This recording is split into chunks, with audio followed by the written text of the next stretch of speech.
Good evening everyone, welcome to civil services study practice set number 707 पर आ जाइए UP PCS के लिए। और प्रैक्टिस करेंगे इसमें हम करंट अफेयर्स के प्रश्नों पर। तो चलिए स्टार्ट करते हैं। तो क्वेश्चन नंबर 1 का आंसर करिए। तो थोड़े बड़े स्टेटमेंट है इसमें, थोड़ा तीव्र गति से चलेंगे।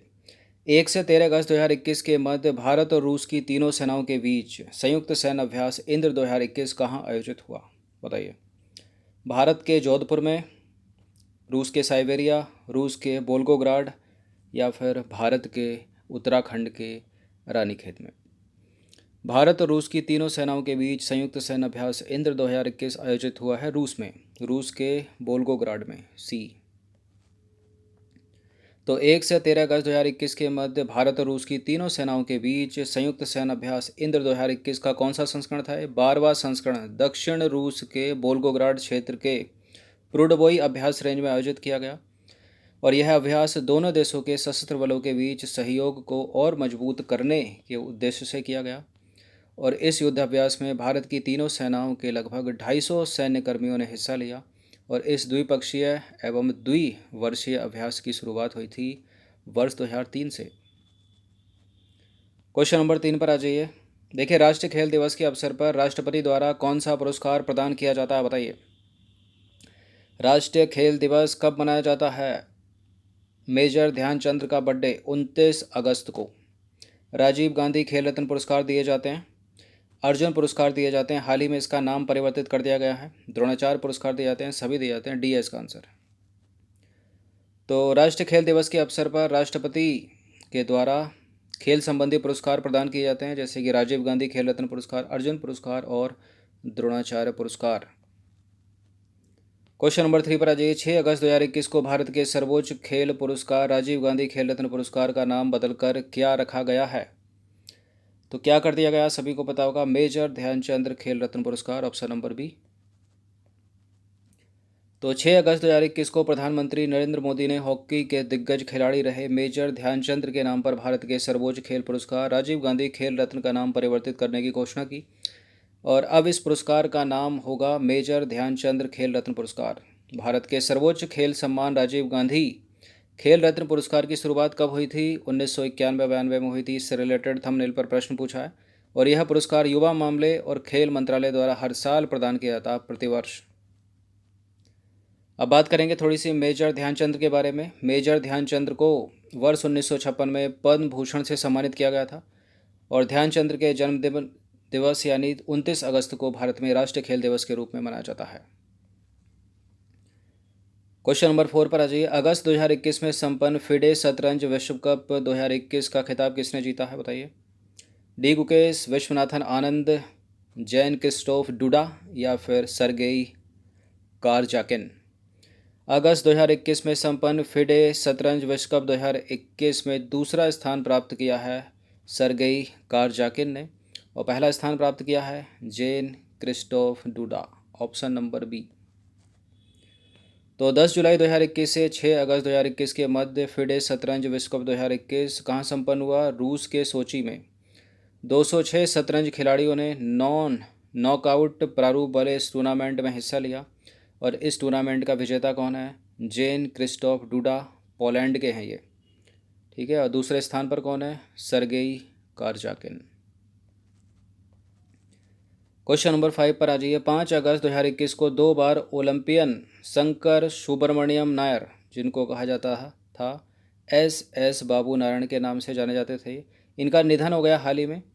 किस खेल से संबंधित थे ये हैं शंकर सुब्रमण्यम नारायण। शंकर सुब्रमण्यम नारायण, ये इनका संबंध है फुटबॉल से। तो 5 अगस्त 2021 को 2 बार ओलंपियन और भारतीय टीम के गोलकीपर रहे शंकर सुब्रमण्यम नारायण का 86 वर्ष की आयु में निधन हो गया। उन्हें एस बाबू नारायण के नाम से भी जाना जाता था। उन्होंने मेलबर्न ओलंपिक 1956 और रोम ओलंपिक 1960 में भारतीय फुटबॉल टीम का प्रतिनिधित्व किया था। और मेलबर्न ओलंपिक 1956 में भारतीय फुटबॉल टीम ने चौथा स्थान हासिल किया था। क्वेश्चन नंबर 6 पर आ जाइए। हाल ही में किस संस्थान में भारत के पहले heart failure research bio bank का उद्घाटन किया गया है? कहाँ पर किया गया है? एम्स दिल्ली, या राम मनोहर लोहिया नई दिल्ली, या गंगाराम अस्पताल नई दिल्ली, या Shri Chitra Tirunal institute for medical sciences and technology. Technology है ये। एम्स दिल्ली नहीं है, राम मनोहर लोहिया नई दिल्ली नहीं है, गंगाराम अस्पताल नई दिल्ली नहीं है, यह है Shri Chitra Tirunal institute for medical sciences and technology, option number C. तो 5 अगस्त 2021 को भारत के पहले heart failure research bio bank का Shri Chitra Tirunal institute for medical sciences and technology में उद्घाटन किया गया। देखिए, इसका उद्घाटन स्वास्थ्य अनुसंधान विभाग के सचिव और भारतीय आयुर्विज्ञान अनुसंधान परिषद यानी ICMR के महानिदेशक प्रोफेसर बलराम भार्गव ने किया। और यह बैंक जो है भविष्य के उपचारों के लिए एक गाइड के रूप में रक्त बायोप्सी और नैदानिक डेटा जो है एकत्र करेगा। बात करें भारत में हार्ट फेलियर की यानी भारत में हृदयघात की, तो भारत में हृदयघात के एक प्रमुख स्वास्थ्य समस्या के रूप में उभरने के बाद ICMR ने इस क्षेत्र में अनुसंधान को बढ़ावा देने हेतु श्री चित्रा में national centre for advance research and excellence in heart failure की शुरुआत की है। ठीक है, Shri Chitra Tirunal institute for medical sciences and technology में। चलिए क्वेश्चन नंबर 7 पर आ जाइए। बड़ा सा प्रश्न, आंसर छोटा ही है लेकिन इसका। हाल ही में यानी अगस्त 2021 में केंद्रीय जल आयोग और 10 प्रतिभागी राज्य सरकारों ने मिलकर विश्व बैंक के साथ बांध सुरक्षा कार्यक्रम और देश के विभिन्न राज्यों में मौजूदा बांधों की सुरक्षा एवं उनके प्रदर्शन में सुधार हेतु $250 मिलियन का समझौता किया है। इस समझौते में उन 10 प्रतिभागी राज्यों में से कौन सा राज्य जो है वो शामिल नहीं है? 10 राज्य हैं वो। तो उन 10 राज्यों में शामिल हैं महाराष्ट्र, मध्य प्रदेश, राजस्थान, उत्तर प्रदेश नहीं है। तो 4 अगस्त 2021 को केंद्रीय जल आयोग 10 प्रतिभागी राज्य सरकारों के प्रतिनिधित्व और विश्व बैंक के साथ दीर्घकालिक बांध सुरक्षा कार्यक्रम और देश के विभिन्न राज्यों में मौजूदा बांधों की सुरक्षा एवं उनके प्रदर्शन में सुधार हेतु $250 मिलियन की परियोजना पर हस्ताक्षर किए गए हैं। देखिए, यह जो परियोजना है 10 राज्यों के लगभग 120 बांधों में और राष्ट्रीय स्तर पर केंद्रीय जल आयोग के माध्यम से लागू की जाएगी। इन 10 राज्यों के नाम याद रखिए, इंपॉर्टेंट हो सकता है। छत्तीसगढ़, गुजरात, केरल, मध्य प्रदेश, महाराष्ट्र, मणिपुर, मेघालय, उड़ीसा, राजस्थान और तमिलनाडु। नॉर्थ ईस्ट के कितने? 2, मणिपुर और मेघालय। उत्तर प्रदेश है? नहीं है। क्वेश्चन नंबर 8 पर आ जाइए। इंटरनेशनल मॉनेटरी फंड ने कोरोना वायरस महामारी और आर्थिक मंदी से जूझ रहे कमज़ोर देशों की मदद करने के लिए कौन सा ऐतिहासिक फैसला लिया है? बताइए। IMF ने कौन सा ऐतिहासिक फैसला लिया है? अब तक का सर्वाधिक, अब तक का सर्वाधिक, अब तक का सर्वाधिक, अब तक का सर्वाधिक SDR आवंटन, SDR आवंटन, SDR आवंटन, SDR आवंटन, यानी 456 अरब, 256 अरब, 156 अरब, 356 अरब, जो लगभग $650 बिलियन के बराबर है, या $450 बिलियन के बराबर है, $350 बिलियन के बराबर है, या $550 बिलियन के बराबर है। देखिए, इंटरनेशनल मॉनेटरी फंड ने कोरोना वायरस महामारी और आर्थिक मंदी से जूझ रहे कमज़ोर देशों की मदद करने के लिए अब तक का सर्वाधिक SDR आवंटन यानी 456 अरब, जो लगभग $650 बिलियन के बराबर है।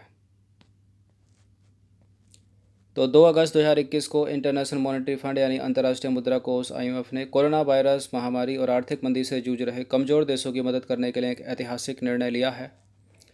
और ऐतिहासिक निर्णय में है क्या क्या?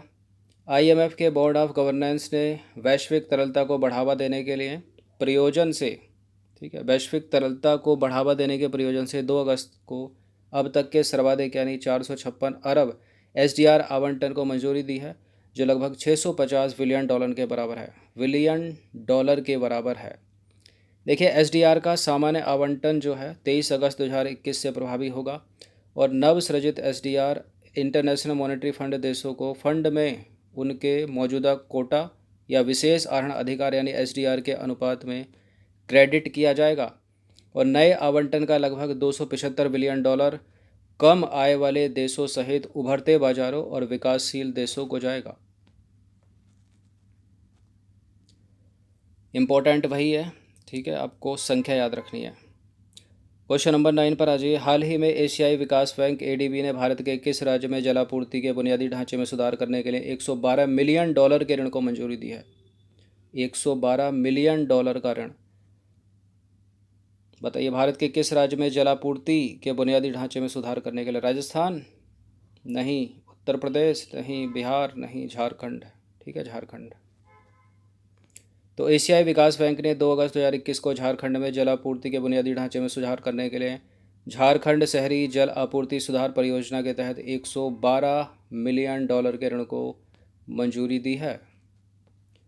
देखिए, यह जो परियोजना है बेहतर गुणवत्ता वाले शहरी बुनियादी ढांचे के माध्यम से अपने शहरी निवासियों के जीवन की गुणवत्ता में सुधार के लिए Jharkhand vision and action plan 2021 का समर्थन करती है और यह परियोजना निरंतर और गुणवत्तापूर्ण जल की आपूर्ति सुनिश्चित करेगी, जिससे क्षेत्र में स्वास्थ्य और स्वच्छता की स्थिति में भी सुधार होगा, विशेष रूप से महामारी के बाद परिदृश्य में।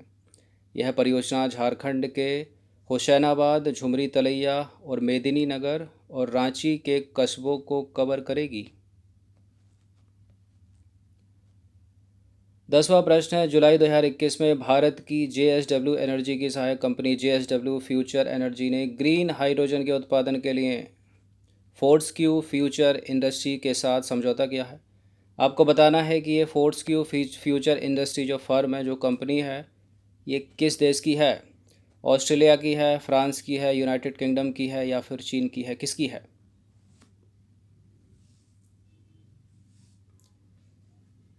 देखिए, फोर्टस्क्यू फ्यूचर इंडस्ट्री जो कंपनी है, फर्म है, ये है ऑस्ट्रेलिया की। तो जुलाई 2021 में जेएसडब्ल्यू एनर्जी की सहायक कंपनी जेएसडब्ल्यू फ्यूचर एनर्जी ने ग्रीन हाइड्रोजन के उत्पादन के लिए ऑस्ट्रेलियाई फर्म फोर्टस्क्यू फ्यूचर इंडस्ट्रीज़ के साथ समझौता किया है और इस समझौते का उद्देश्य है भारत में green steel making, hydrogen mobility, green ammonia और अन्य पारंपरिक रूप से सहमत औद्योगिक अनुप्रयोगों में उपयोग के लिए जो है ग्रीन हाइड्रोजन उत्पादन संबंधी परियोजनाओं हेतु संयुक्त रूप से कार्य करना। देखिए, यह समझौता जो होगा वो दोनों पक्षों को स्वच्छ ऊर्जा बाजार में अवसरों का दोहन करने और भविष्य की हाइड्रोजन अर्थव्यवस्था में अग्रणी बनाने में सक्षम बनाएगा। ठीक है, भविष्य की हाइड्रोजन अर्थव्यवस्था में अग्रणी बनाने में जो है सक्षम बनाएगा। तो ये 10 प्रश्न थे करंट अफेयर्स के, इनकी प्रैक्टिस एक बार कर लीजिएगा। धन्यवाद।